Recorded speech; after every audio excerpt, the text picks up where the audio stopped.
छोटा सवाल, आखिरी सवाल। कंगना, अभी हाल ही में किच्चा सुदीप जो कन्नड़ के बहुत बड़े सुपरस्टार हैं, उन्होंने हिंदी फिल्म उन्होंने कमेंट किया था कि साउथ की फिल्में अब टेक ओवर कर रही हैं, बहुत चल रही हैं, और हिंदी एक नेशनल लैंग्वेज नहीं है, जिस पे अजय देवगन ने कमेंट किया था, बहुत बड़ी कंट्रोवर्सी हो गई उस पर, पॉलिटिकल मामला भी हो गया। इस पर आप क्या इस कंट्रोवर्सी को किस तरह से देखती हैं, और हिंदी और साउथ का जो एक झगड़ा निर्माण हो रहा है, एक विवाद हो गया, उसको किस तरह से देखती हैं आप?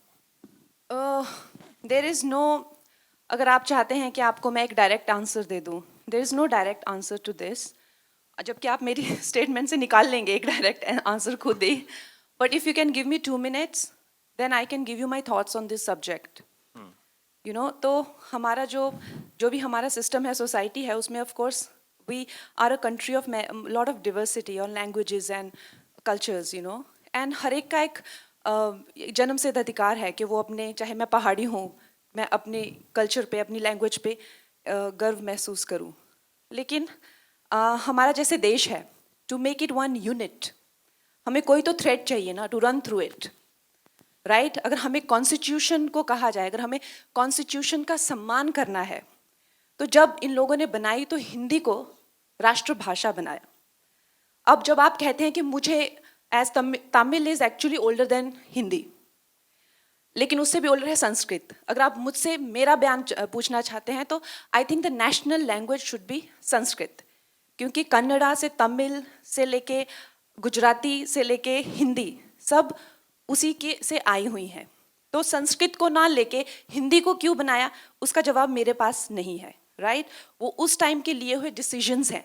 लेकिन जब खालिस्तान की मांग होती है, जो वो कहते हैं कि हम हिंदी को नहीं मानते हैं, तो जब युवाओं को भटकाया जाता है, it's not about that, they are denying the constitution. You understand that? तो जब आप कहते हैं कि मुझे तमिल, वो तमिल का भी मूवमेंट हुआ था, they wanted a separate nation, जब आप कहते हैं बंगाल रिपब्लिक की मांग करते हैं और कहते हैं कि I don't consider Hindi as a language, then you are not denying Hindi, what you are denying is Delhi being the centre of the government. Understand? So इस चीज के बहुत ज्यादा लेयर्स हैं। तो जब आप इस चीज पे बात करते हैं, तो आपको इन सब लेयर्स का अंदाजा होना चाहिए। तो जब आप हिंदी को डिनाई करते हैं, तो जो भी हमारा कॉन्स्टिट्यूशन है, दिल्ली की सरकार को आप डिनाई कर रहे हैं, राइट? एम आई राइट और रॉन्ग? आप दिल्ली को नहीं मानते, क्योंकि हमारा संविधान, चाहे सुप्रीम कोर्ट हो, चाहे किसी तरह के एक्ट बने, चाहे दिल्ली में जो भी सरकार करती है वो हिंदी में ही करती है ना। अगर आप चाहे देश भी घूमते हैं, चाहे बाहर भी जाते हैं, जर्मन हो गई या स्पेनिश हो गया, फ्रेंच हो गया, they are very proud about their language. लेकिन no matter how dark the colonial history is, fortunately or unfortunately, English has become that link. Today, even within the country, we are using English as the link to communicate. Should that be the link, or should Hindi or Sanskrit be that link? Or Tamil? We have to decide that.